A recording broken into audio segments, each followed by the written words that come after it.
नमस्कार, भारत समाचार देख रहे हैं आप और मैं हूं आपके साथ प्रियव्रत दीक्षित। चले खबरों की शुरुआत कर लेते हैं। खबर हरिद्वार से, जहां पर मुख्यमंत्री पुष्कर सिंह धामी एक दिवसीय दौरे पर हरिद्वार पहुंचे, जहां पर सीएम पुष्कर सिंह धामी ने महाराजा अग्रसेन आश्रम के 50वें स्थापना दिवस कार्यक्रम में शिरकत की और साथ ही साथ कार्यक्रम में शामिल लोगों को मुख्यमंत्री पुष्कर सिंह धामी ने संबोधित किया। सीएम धामी ने महाराजा अग्रसेन को लेकर क्या कुछ कहा, वो सुनिए आप।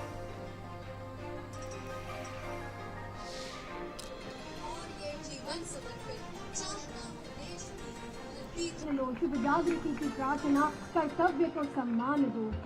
बहुत बहुत सम्मान।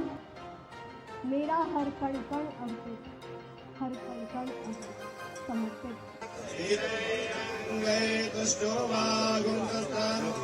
मुझे पूरा विश्वास है कि आज जो भवन लोकार्पित हुआ है, जिसका आज शुभारंभ हुआ है, ये भव्य सत्संग भवन और घाट न केवल आध्यात्मिक साधना का एक प्रमुख केंद्र बनेगा, बल्कि सामाजिक एकता को भी पुष्ट करेगा। मुझे जानकर अत्यंत प्रसन्नता हुई कि ये ट्रस्ट केवल हरिद्वार में नहीं, बल्कि वृंदावन में भी एक अत्याधुनिक भवन और सत्संग हॉल का सफल संचालन कर रहा है। महाराजा अग्रसेन जी द्वारा भारतीय समाज के ऐसे आदर्श नायक थे, जिनका संपूर्ण जीवन जनसेवा, सत्कर्म और समाज कल्याण के लिए समर्पित रहा। उन्होंने सदैव समाज हित को प्राथमिकता देते हुए जन कल्याण के लिए कार्य किया। उन्होंने एक ईंट एक रुपया का जो मंत्र दिया, वो केवल आर्थिक सहयोग का प्रतीक नहीं था, बल्कि सामाजिक एकता, समानता, सामूहिक उत्तरदायित्व, समरसता की भावना का एक जीवन उदाहरण भी था। उन्हीं के आदर्शों को आधार बनाकर अग्रवाल समाज ने सदैव इसी निष्ठा के साथ, प्रतिबद्धता के साथ समाज सेवा के क्षेत्र में बहुत महत्वपूर्ण भूमिका निभाई है। चलिए खबरों में आगे बढ़ेंगे और खबर देहरादून से सामने आ रही, जहां पर आपको बता दें कि 30 अप्रैल से उत्तराखंड में चारधाम यात्रा शुरू होने जा रही है और यात्रा को लेकर शासन प्रशासन ने तैयारियां तेज कर दी हैं। जहां पर चारधाम यात्रा को लेकर सीएम धामी ने कहा कि यात्रा का सभी अधिकारियों को निर्देश दे दिया गया है और साथ ही साथ यात्रा की सभी तैयारियां लगभग पूरी हो चुकी हैं। तो वहीं यात्रा से जुड़े स्टेक होल्डरों से संवाद भी किया जा रहा है। श्रद्धालुओं को किसी प्रकार की कोई परेशानी नहीं होगी।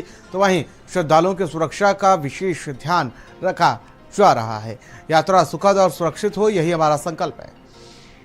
चारधाम यात्रा को लेकर सभी तैयारियां हमारी लगभग पूरी हो चुकी हैं और लगातार समीक्षाएं हो रही हैं। हमारा प्रयास है कि सभी जो यात्रा को संचालित करने वाले हमारे स्टेक होल्डर्स हैं, उन सभी से संवाद स्थापित करके और जहां भी यात्रा में किसी प्रकार की अगर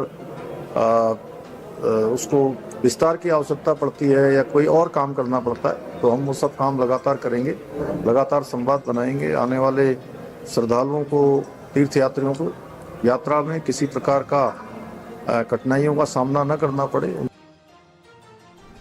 और खबर देहरादून से सामने आ रही, जहां पर आपको बता दें कांग्रेस पार्टी द्वारा महंगाई के खिलाफ आज देशव्यापी प्रदर्शन किया गया, जिसका सीधे तौर पर असर उत्तराखंड की राजधानी देहरादून में भी देखने को मिला। कांग्रेस कार्यकर्ताओं द्वारा महानगर अध्यक्ष जसविंदर सिंह गोगी की अध्यक्षता में कांग्रेस के कार्यकर्ताओं ने सरकार का पुतला दहन कर विरोध प्रदर्शन किया।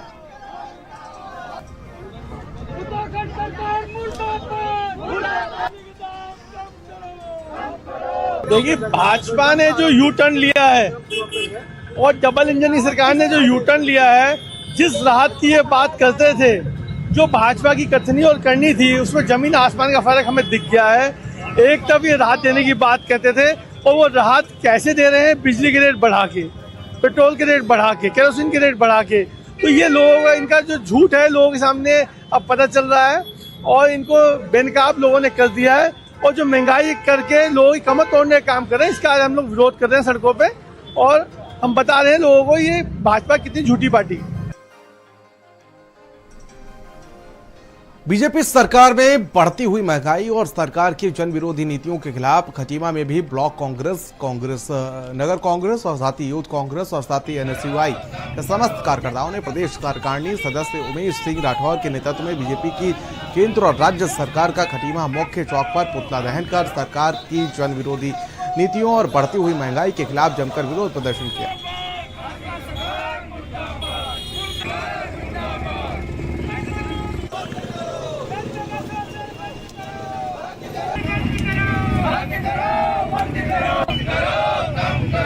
प्रकार से हमारी प्रदेश की सरकार ने अभी बिजली के रेट लगातार जब से ये सरकार बनी है लगातार बढ़ाई जा रही है।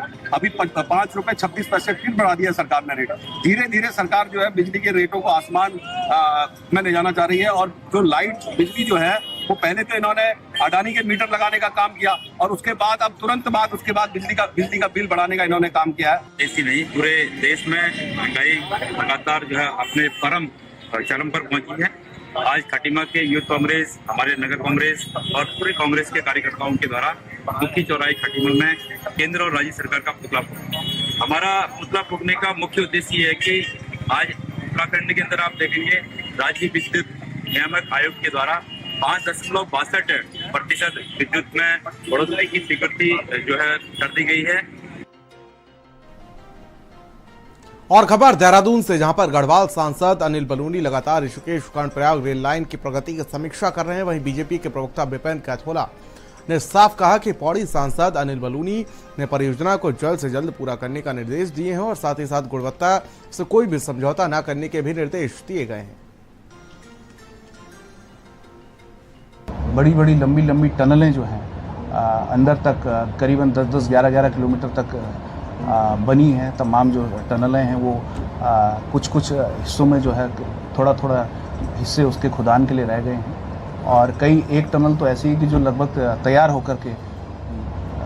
हो गई है, उसमें पूरा वर्क हो गया है, उसमें केवल पटरीज डलनी है। तो ऐसी महायोजना जो कि 125 किलोमीटर की जो रेल की पटरी है उसमें 105 किलोमीटर टनल के अंदर जो है यात्रा होगी। इस रेल यात्रा से उत्तराखंड के गढ़वाल के लोगों के लिए, हमारे जो तीर्थ यात्री आते हैं उनके लिए बहुत सुगम और बहुत सस्ता जो है एक यातायात व्यवस्था होगी, परिवहन की व्यवस्था होगी। और खबर देहरादून से सामने आ रही है, जहां पर मथुरा जज जोशी के लगातार कांग्रेस पर वार के बावजूद करण माहरा और जोशी में भाईचारा बना हुआ दिख रहा है। जहां पर करण माहरा ने मथुरा दत्त जोशी को लेकर बयान दिया और कहा कि वे मथुरा दत्त जोशी जी के बारे में कोई बयान नहीं देंगे। सुनिए क्या बोले कांग्रेस प्रदेश अध्यक्ष करण माहरा। दिनेश अग्रवाल जी को पार्टी ने सब कुछ दिया, कई बार विधायक बनाया, मंत्री बनाया और चेयरमैन का टिकट भी उनको दिया। तो बीजेपी में जाने के बाद ये अग्रवाल जी के लिए मजबूरी हो गई, क्योंकि वहाँ कुर्सी भी नहीं मिल रही बैठने को। और मुझे लगता है वो कुर्सी की दरकार जो है उनके अंदर, और जो अपमान वो महसूस कर रहे हैं बीजेपी में, उसकी खास जो है वो उस पार्टी की तरफ निकाल रहे जिस पार्टी ने उनको सब कुछ दिया, पहचान दी, ताकत दी, पद दिया, प्रतिष्ठा दी। चलिए खबरों में आगे बढ़ेंगे और हल्द्वानी से बड़ी अपडेट सामने आ रही है, जहां पर आपको बताते हैं कि अवैध मदरसों के खिलाफ ताबड़तोड़ कार्रवाई लगातार जारी है। हल्द्वानी के बनभूलपुरा में कई मदरसे सील किए गए। मुख्यमंत्री पुष्कर सिंह धामी के निर्देश पर कार्रवाई की गई। मदरसों के पास मान्यता नहीं थी, ये अपर जिलाधिकारी का कहना, और साथ ही कुछ मदरसों के खिलाफ गंभीर शिकायतें दर्ज की गई थी। कार्रवाई को लेकर इलाके में भारी पुलिस बल तैनात किया गया। तो मदरसों के पास मान्यता नहीं थी, अपर जिलाधिकारी का कहना है, कुछ मदरसों के खिलाफ गंभीर शिकायतें भी दर्ज थी। तो वहीं आपको बता दें कि कार्रवाई को लेकर इलाके में भारी पुलिस बल तैनात किया गया है। तो अवैध मदरसों के खिलाफ ताबड़तोड़ कार्रवाई लगातार जारी है हल्द्वानी में, जहां पर आपको बता दें कि फिलहाल बनभूलपुरा में मदरसों को सील किया गया है। छापेमारी नहीं है, ये जो है पहले से सर्च अभियान हुआ है, सर्वे हुआ है, जिसमें कोई भी अगर मदरसा शैक्षिक संस्थान जो कि बिना अनुमति के चल रहा है उस पर कार्रवाई हो रही है। पूरी टीम है, शासन के जो आदेश हैं उसके क्रम में जो भी बिना मान्यता के हैं उन पे कार्रवाई चल रही है। कुछ कार्रवाई हुई है अभी तक?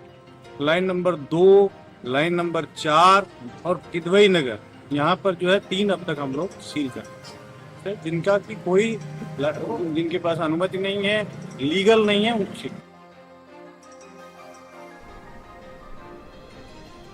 और खबर कोटद्वार से सामने आ रही है, जहां पर आपको बता दें कि उत्तराखंड वन महकमे के लिए अगले 2 माह काफी चुनौतीपूर्ण होने जा रहे हैं। दरअसल मई और जून माह में जब तापमान 42 से 46 डिग्री के बीच रहता है तो जंगल में भीषण आग लगने की घटनाएं भी तेज हो जाती हैं।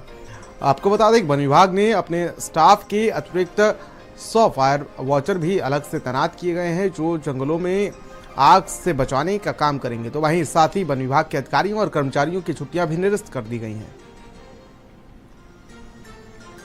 चित्तौड़ वन प्रभाग में हमने जैसे 15 फरवरी से फायर सीजन शुरू हो जाता है, तो शुरुआत में हमने 54 फायर वॉचर को रखा था। अप्रैल महीने के आते ही जैसे आप देख रहे हैं कि टेम्परेचर में भी बढ़ोतरी हुई है और वनाग्नि की घटनाओं की वल्नरेबिलिटी बढ़ जाती है, तो उसको देखते हुए हमने अपने फायर वॉचर की संख्या बढ़ा के हमने लगभग 100 फायर वॉचर इस टाइम पर रखे हैं, ताकि कोई भी अगर ऐसी घटना होती है उस पर तुरंत नियंत्रण पाया जा सके। वन विभाग के लिए अगले 2 माह काफी चुनौतीपूर्ण हैं। दरअसल अगले 2 माह जब भीषण गर्मी का प्रकोप होगा तो फिर जंगलों को आग से बचाने के लिए उतनी ही बड़ी चुनौती खड़ी होगी। हालांकि लैंसडौन डिवीजन के अधिकारी जंगलों को आग से बचाने के लिए कदम तो उठा रहे हैं, लेकिन यह कदम कितने प्रभावी रूप से कारगर साबित होते हैं, यह देखने वाली बात होगी। कैमरा पर्सन विनय के साथ मैं हिमांशु वडोनी, भारत समाचार, कोटद्वार। और हरिद्वार से खबर सामने आ रही है, जहां पर आपको बता दें कि हरिद्वार में हाथियों की आबादी क्षेत्र में हो रही आवाजाही, तो वहीं बहादुराबाद टोल प्लाजा पर पहुंचा जंगली हाथी। तो वहीं हरिद्वार दिल्ली हाईवे पर हाथी के आने से अफरा तफरी का माहौल बन गया। हाथी को रोक पाने में वन विभाग नाकाम नजर आया, जहां पर एक दिन पहले भी बहादुराबाद में बाइकों को तोड़ा था।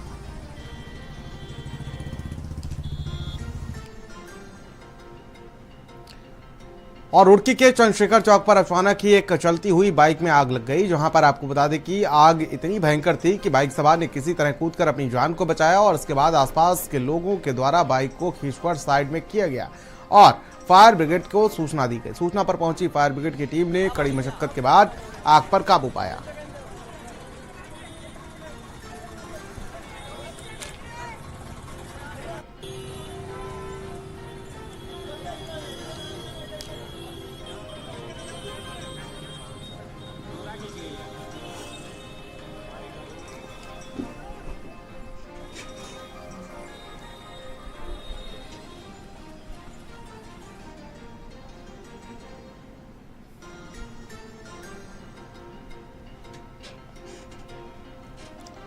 और इसी बीच